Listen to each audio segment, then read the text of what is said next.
সরস্বতী পুজো আগের মতো এখন আর আনন্দ নেই। আসলে সরস্বতী পুজো স্পেশালি এখন আমার ছেলে মেয়েদের, ওই বয়সটা তো অনেক আগে পার করে এসেছি।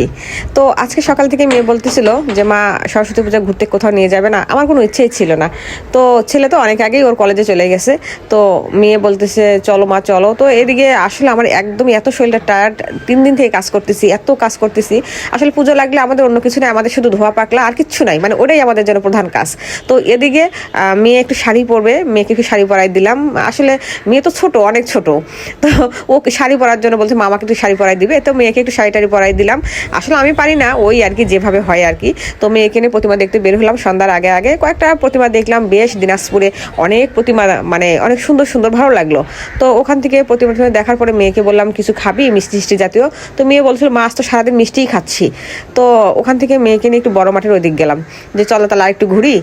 ঘুরে টুরে আসলে এখন তো আর ওভাবে ঘোরাঘুরি আর হচ্ছেও না, আর হবেও না, মেয়ের তো এখন অনেক চাপ।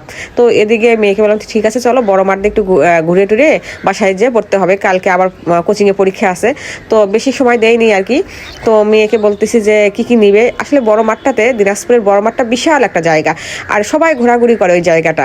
তো আসলে বাচ্চারা ওখানে এসে আনন্দও পায়, অনেক খাবার আছে, অনেক কিছু, মানে বাচ্চারা দেখে শুনে কিনতে পারে, বাচ্চাদের পছন্দ মতো আর কি। তো যদিও যদিও বাইরের খাবার কিন্তু একদমই ঠিক না। আর আজকে পুজোর দিন আমার মেয়ে খেতে চাচ্ছিল না, যে মা আজ তো পুজো। তো আমি বললাম না, সন্ধ্যা তো হয়েই গেছে, পুজো তো হয়ে গেছে, অঞ্জলি দিয়েছো, খাও, এটা তো মানে বাড়ি না। তো যাই হোক, মেয়েকে বললাম নুডলস খাও আর একটা চিকেন ফ্রাই খাও।